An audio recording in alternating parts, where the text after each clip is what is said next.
Welcome to Storytime.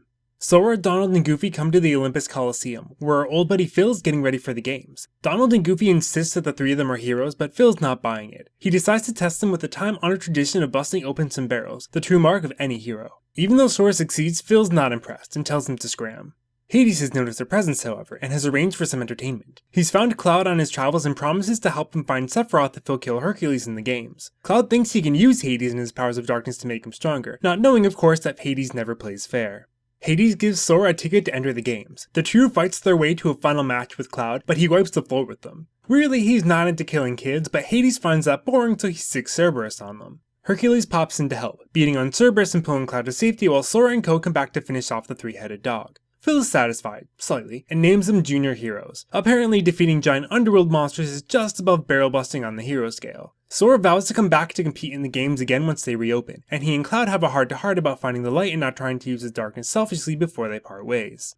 Deep Jungle is the next world they come to. It is, and try to follow me here, a deep jungle. Sora wants to check it out, but Donald doesn't think the king's going to be there. He and Sora argue, fighting over the controls until the ship crashes. Sora falls out and into an old house. He's attacked by Sabor the leopard, but Tarzan comes in with the assist. He tries to talk with Sora, which is kind of difficult since he doesn't speak ape. Tarzan says he knows where friends are, but Sora's still mad from the fight and doesn't want to find Donald and Goofy. But he thinks he may mean Kairi and Riku, so he follows him. Meanwhile, Donald and Goofy meet some gorillas as well as Clayton the Hunter. Tarzan leads Sora to an encampment where Jane is set up on her mission to study the gorillas. Clayton brings Donald and Goofy there too because while he's bloodthirsty for gorillas, ducks and dogs are fine and dandy. Tarzan tries to lead everyone to the gorilla nesting ground, but Clayton's real intent on shooting one so things don't go too well. He goes cray-cray and kidnaps June and the gorillas, aided by the Heartless who are now working with him. Sora and Tarzan fight the Hunter and a big chameleon Heartless that seems to be influencing him. After they defeat the chameleon, it falls on Clayton, and given that this is the last we see of him, apparently he just straight up died. As a thank you, the gorillas agree to let Sora into their cool waterfall cave, and Sora realizes that when Tarzan said he was going to show him his friends, he meant the heart of the world. See, our friends are in our hearts, so a heart kind of equals friends, and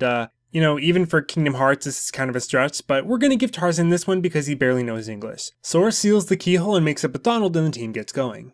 Back in Hollow Bastion, Maleficent and the Villain Club all gloat over how bad Clayton screwed up and keep an eye on Sora's journey. They've managed to collect Snow White, Belle, Cinderella, Aurora, and now Alice, meaning only 2 princesses of heart remain.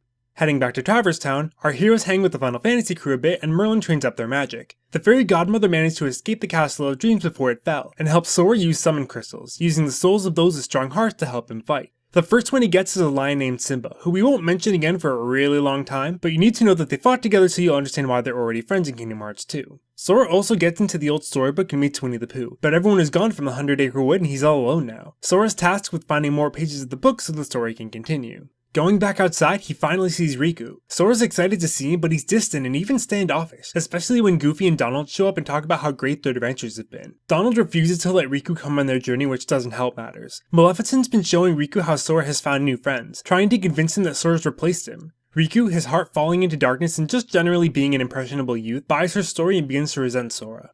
In any case, Riku disappears and Sora's immediately fine with it, which is kind of weird, but at least he knows his friend's alive. The three learned about Maleficent and how Ansem, Seeker of Darkness, who everyone thinks at this point is Ansem the Wise, screwed the pooch and ruined Radiant Garden so Maleficent could take over. The last new friend they meet is the puppet Pinocchio. Jiminy Cricket is his conscience, and Pinocchio wants to go and look for his father Geppetto, but Jiminy says it's too dangerous, so they'll just add him to the growing list of people the group is keeping an eye out for in the world. With all their business done, the team takes off and heads for Agrabah.